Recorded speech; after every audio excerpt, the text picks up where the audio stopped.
Territory. Each country in the world has it. It's how they exist, by having a place to exist. Some are big, some are smaller, and some don't agree on which territory they and their neighbors should have. So we get territorial disputes. To put it very simply, these are cases where two countries both demand the same portion of land and cannot agree on who should get to keep it. In most cases, one of them has currently gotten their way. In this video, I'm going to go over a few of those territorial disputes in Europe. I will then probably make videos like this for America, Asia, and Africa if there's a good response from you guys and you want me to. Starting with Olivensa, claimed by both Portugal and Spain. Olivensa is a town situated on a disputed section of the Portugal-Spain border. Its territory is administered by the Spanish. Portugal does not recognize Spanish sovereignty over the territory, based on its interpretation of the 1815 Congress of Vienna, a treaty which Spain accepted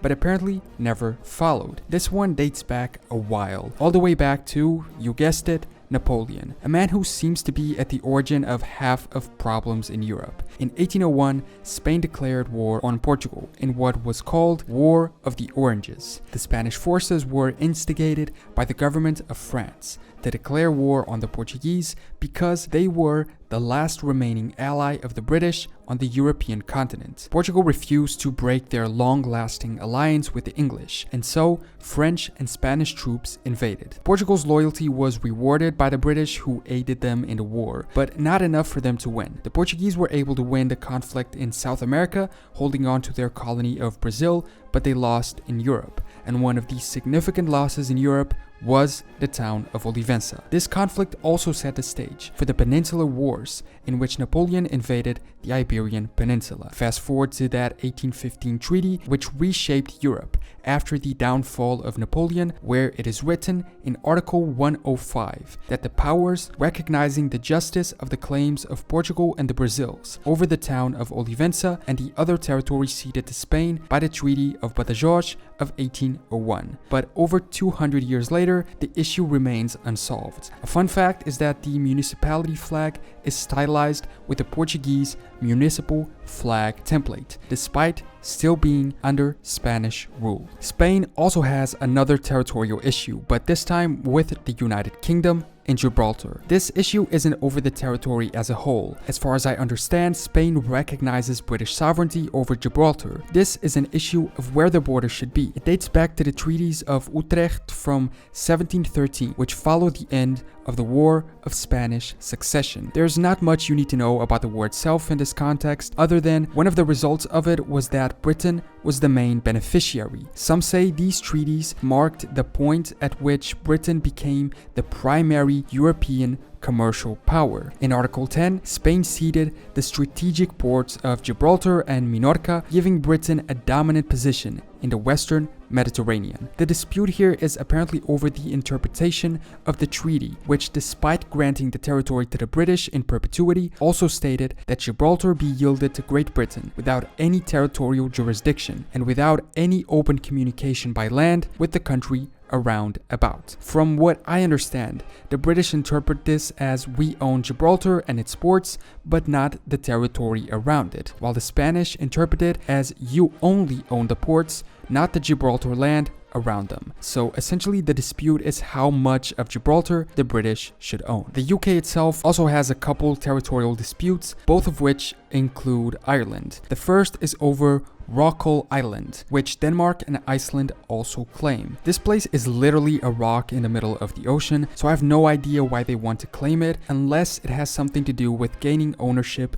to the territorial waters around it. 4 countries claim it. The first is the Faroe Islands, who as an autonomous territory within Denmark are represented by Denmark. The Faroese claim it in order to have continental shelf rights in the Hatton-Rockall area of the sea. Iceland does not claim the rock itself, however they claim an extended continental shelf as well, and so are against other nations owning it, so that they could use it as an excuse to block their sea area expansion. Ireland and the UK used to both claim it for the same reasons. It caused an issue in the delimitation of their economic exclusive zones. The British and the Irish signed an agreement which literally just ignores the existence of the rock and got over the issue like that. But Iceland and Denmark dispute this agreement. But apparently the UN states that rocks which cannot sustain human habitation or economic life of their own shall have no exclusive economic zone or continental shelf, a convention which the 4 countries signed,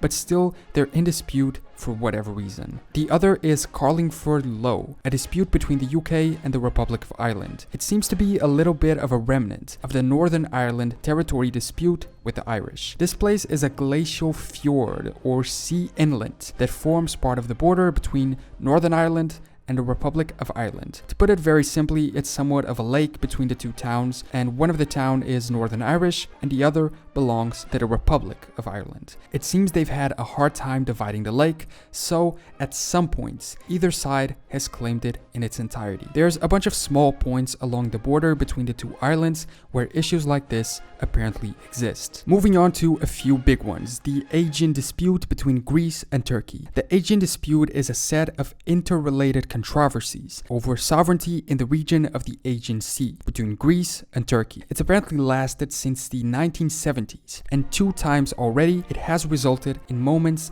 of real crisis, close to the outbreak of military hostilities, specifically in 1987 and 1996. From what I could understand, this isn't about land as much as it is about sea and air. Essentially, they argue over everything here: territorial waters, national airspace, economic zones, but also the issue of the Turks wanting some Greek islands to be demilitarized, which the Greeks don't accept or agree to. Although there are some issues of land claiming as well. It seems that Turkey claims a few gray zones, some islands that are very small. I think the Greek-Turkish Sea has literally thousands of these, and a lot of them are of undetermined sovereignty, and both the Turks and Greeks want to claim their rule over them. A specific example are the 2 islands of Emia and Kardak, which originated the crisis of 1996. Another big one, which also includes a lot of specific disputes, is Russia and Ukraine. Russia and Ukraine have at least 3 big territorial disputes, if not more. The first and biggest one is Crimea. In 2014, Russian forces occupied and annexed the Crimean Peninsula. They held a referendum in which the results led to Russian annexation, but the international community and Ukraine do not recognize the validity of it and have declared it illegal. Another issue is the Sea of Azov, this tiny extra part of the Black Sea. Apparently, it's supposed to have mutual jurisdiction shared between the 2 countries, but in 2014 as well, Russian ships stopped the Ukrainian Navy from entering it. There's also a few tiny islands on this sea which both countries claim and do not agree upon. Plus the generalized issue with the entire border.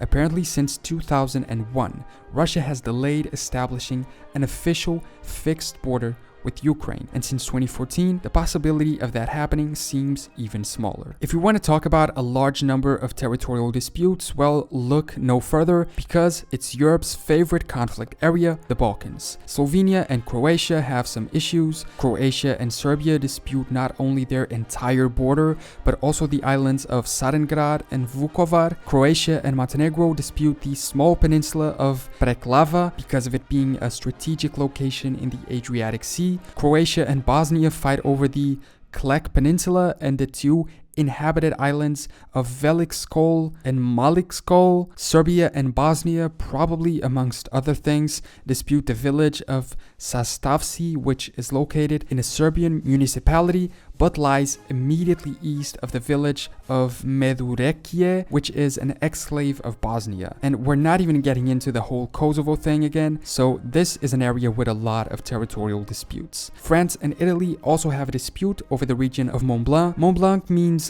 White Mountains, and it's the 2nd highest mountain in Europe, located in the Alps. And there's a few issues over who owns the summit. The border goes along the scale of the mountain between Italy and France, but at the very top they dispute it. Italian officials claim the border follows the watershed, splitting the summit between Italy and France, while French officials claim the border avoids the summit, making it French territory only. From 1416 onwards, the entire mountain was within the Duchy of Savoy. In 1723, the duchy acquired the Kingdom of Sardinia, with this kingdom then taking part in Italian unification. But in 1792, a French revolutionary army of the Alps seized Savoy and created a department of Montblanc. 4 years later, Savoy was formally ceded to France, and in this treaty it is established that the border should be along the peaks of the mountains. The issue is, should the peak be interpreted as being French or as part of both countries? There's also a small dispute between Germany and the Netherlands, but it has kind of been resolved. It's over the boundary of the Dollard Bay. Essentially, they argue over where exactly the border should be along the water. But in 1960, they signed a treaty, essentially agreeing to disagree, accepting each of them has a different view on the subject, but that the disagreement isn't really important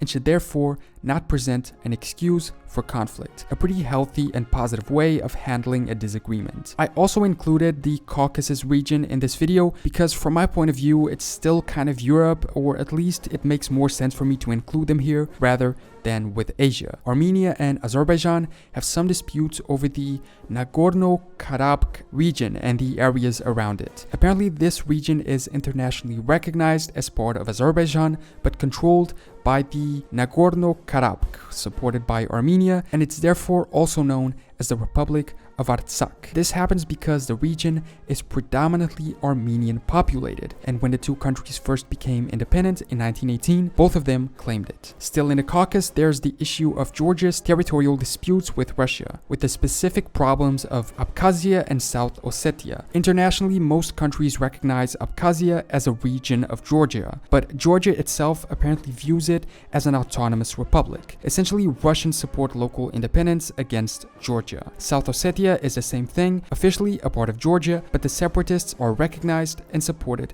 by Russia. There's also a few historical disputes which have been settled, such as the Åland Islands between Finland and Sweden, Poland and Denmark over parts of the Baltic Sea. This one was only resolved in 2018. Northern Ireland between the UK and Ireland, a few cases in the Baltics between those three and Russia, even one between Italy and the Vatican over the Passetto di Borgo, an elevated passage that links Vatican City with a castle in Rome, and many, many more. But thankfully, most of these were resolved, and plus, most of the ones we saw are disputes that exist peacefully, but hopefully will even be fully resolved and agreed upon as well. So those are a few of the biggest territorial disputes in Europe. Europe has thankfully been at peace for decades now, with a few unfortunate exceptions. We should remember that while we all learn tragic lessons from the First and Second World Wars, we're not yet risk-free, and we should take these small territorial disputes precisely as that. Small, and in most cases, irrelevant, or at least definitely not worth any type of conflict. Thanks so much for watching this video. If you want to, subscribe and leave a comment if you do want me to do this type of video for other continents. Plus, let me know if I overlooked or forgot any other important territorial disputes in Europe. I will see you next time for more general knowledge.